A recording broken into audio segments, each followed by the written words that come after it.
The Appalachian Storage Hub is an idea dreamed up by the petrochemical industry to turn the Ohio River Valley into a huge sprawl of plastics-producing chemical plants.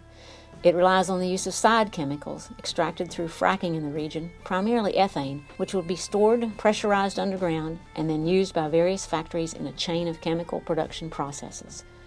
These in themselves threaten astronomical amounts of pollution and damage to environment and public health, such as high rates of cancer and other diseases.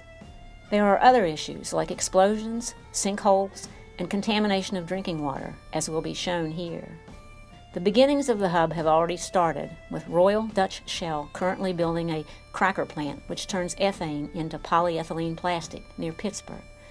They are also building ethane pipelines to bring it in from elsewhere and fuel the plant. Specifically, the Falcon ethane pipeline, a 97-mile line feeding their facility. We've already seen problems with the creation of ethane pipelines in the form of the Mariner 2 East pipeline that Sunoco is building in Pennsylvania for export of ethane to Europe. These issues involve sinkholes, contamination of drinking water, and leakage of toxic chemicals near apartment buildings.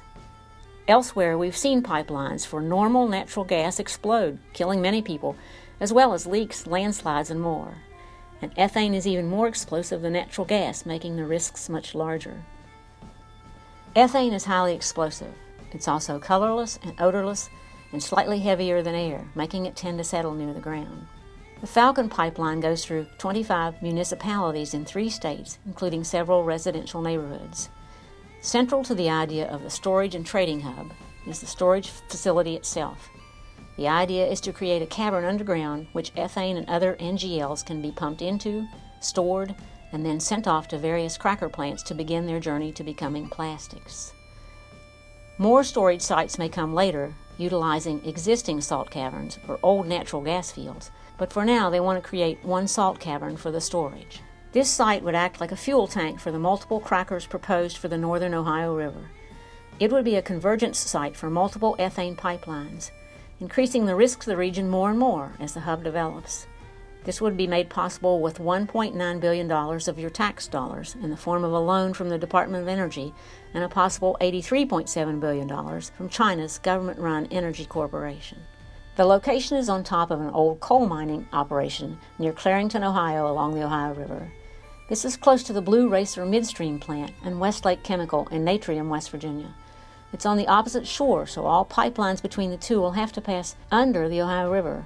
That's going to be at least 6 lines, likely more. How it works?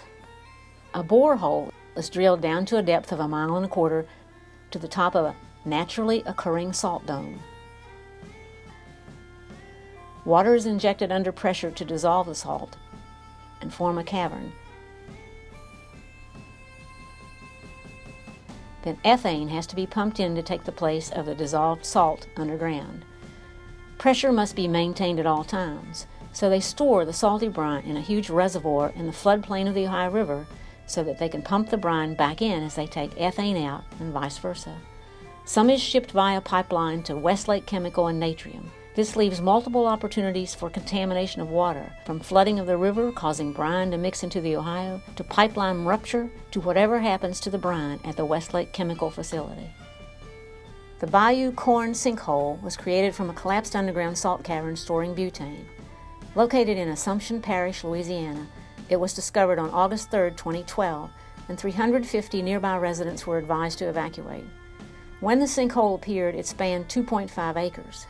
By 2016, it had reached 34 acres. Now, imagine a sinkhole like this, but under the Ohio River. While Mountaineer has assured that this will be safe, that's not a sure thing. Also, look at the proximity to the Ohio River. This is the first of its kind in the region, so regulators don't have experience dealing with it, and they haven't needed much permitting since they've been building on old coal mine lands. A collapse would mean bad news for everyone around here, but especially for the Ohio River and the 5.5 million people who depend on it for drinking water.